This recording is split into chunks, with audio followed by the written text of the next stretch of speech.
అందరికీ hi friends, ఈరోజు అయితే మా ఊరిలో అమ్మవారి దగ్గర నిప్పుల గుండం అయితే తయారైపోయింది. ఈ నిప్పుల గుండం ఏంటంటే మన ఈ నవరాత్రులు అమ్మవారి దగ్గర నిష్ఠగా భవానీమాత వేసుకొని ఆ అమ్మ జ్ఞానంలోనే ఉంటూ ఈ నవరాత్రులు ఎంతో కఠినంగా భక్తి శ్రద్ధలతో వాళ్ళైతే చేయడం జరిగిందనమాట. సో ఈ భవానీమాత వేసుకున్న వాళ్ళందరూ కూడా ఇంకొద్ది కాసేపట్లో నిప్పుల గుండం అనేది తొక్కుతారు.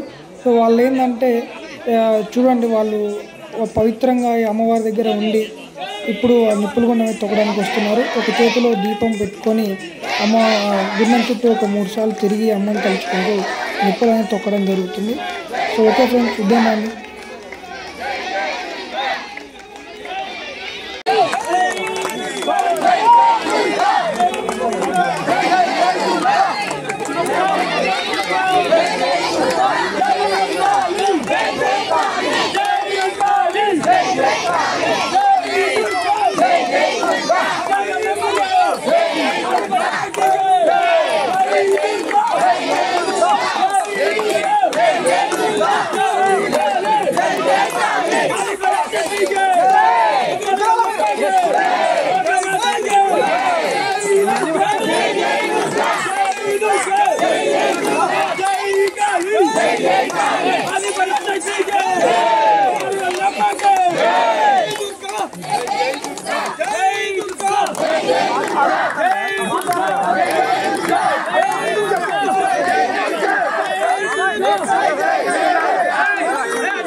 జై